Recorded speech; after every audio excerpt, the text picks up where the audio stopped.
The whistleblower's complaint at the center of the storm in Washington, the center of this new impeachment inquiry involving President Trump. That complaint now made public tonight, and what it alleges, saying some White House officials tried to cover up the call with the president of Ukraine, trying to conceal the transcript of the call on a separate, highly secure computer system. And today, the acting director of national intelligence, Joseph Maguire, was in the hot seat, asked why he held on to that complaint for so long, why he went to the White House before Congress. He defended his decision today, but he also acknowledged something else. He said the whistleblower did the right thing. And he acknowledged that when he learned of that phone call between President Trump and the new president of Ukraine, he knew this would escalate. So was there a cover-up in the White House? And what President Trump said just today, a recording now emerging of a closed-door meeting earlier today, comparing some of the White House and that whistleblower to spies. ABC's Mary Bruce leads us off from the Hill tonight. Today on Capitol Hill, the acting director of national intelligence grilled. He was the one who kept the whistleblower's report under wraps for weeks, going first to the White House instead of Congress. Today, he defended that decision. But when pressed, he also defended the whistleblower. I think the whistleblower did the right thing. I think he followed the law every step of the way. You don't have any reason to accuse them of disloyalty to our country or suggest they're beholden to some other country, do you? Sir, absolutely not.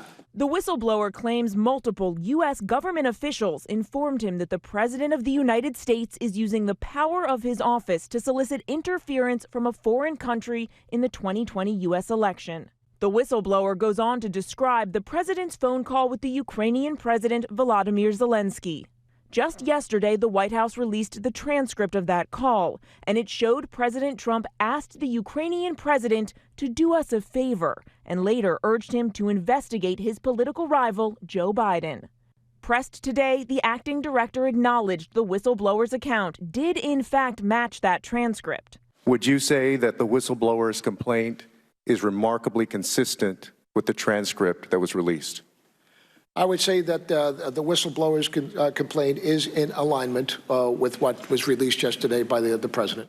The whistleblower goes on to say that some White House officials were deeply disturbed by the phone call and the likelihood that they had witnessed the president abuse his office for personal gain. And the whistleblower alleges senior White House officials tried to cover it up. He writes that senior White House officials had intervened to, quote, lock down all records of the phone call, especially the word-for-word transcript. Adding, officials said they were, quote, directed by White House lawyers to remove the electronic transcript from the computer system in which such transcripts are typically stored, and put it into a separate electronic system that is otherwise used to store and handle classified information. The whistleblower says one official characterized this as an abuse of the system and that other Trump transcripts had been hidden before. The whistleblower's complaint was submitted to the intelligence community's inspector general, who then determined it was credible and of urgent concern. But the acting director refused to forward the complaint to Congress, instead acknowledging today he called the White House first, even though the complaint was about the president. So you went to the White House first. So you went to the subject of the complaint for advice first about whether you should provide the complaint to Congress. There were issues within this, a couple of things. One, it did appear that it has executive privilege. If it does have executive privilege, it is the White House that determines that. I cannot determine that as the Director of National Intelligence. But in this case, the White House, the president, is the subject of the complaint. But many Republicans were not having it. I want to congratulate the Democrats on the rollout of their latest information warfare operation against the president.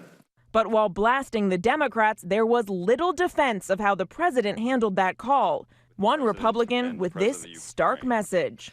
Concerning that conversation, I want to say to the president, this is not okay. That conversation is not okay. And I think it's disappointing to the American public when they read the transcript. And he's not alone. A growing number of Republicans are voicing concerns. After first reading the complaint, Republican Senator Ben Sasse with a warning for his own party. Republicans ought not to be rushing to circle the wagons and say there's no there when there's obviously lots that's very troubling there. So let's get to Mary Bruce. She's live up on the Hill where she has been all day. And Mary, the acting director of national intelligence, was also asked whether he discussed the whistleblower's complaint with the president. And he also acknowledged today he doesn't even know who the whistleblower is. David, even he says he does not know who this whistleblower is. And when pressed repeatedly, he refused to say whether he's discussed this matter at all with the president, saying those conversations are privileged. But David, tonight members of Congress say they expect to speak with that whistleblower sometime soon. David. Mary Bruce leading us off tonight. Mary, thank you. Hi, everyone. George Stephanopoulos here. Thanks for checking out the ABC News YouTube channel. If you'd like to get more videos, show highlights, and watch live event coverage, click on the right over here to subscribe to our channel. And don't forget to download the ABC News app for breaking news alerts. Thanks for watching.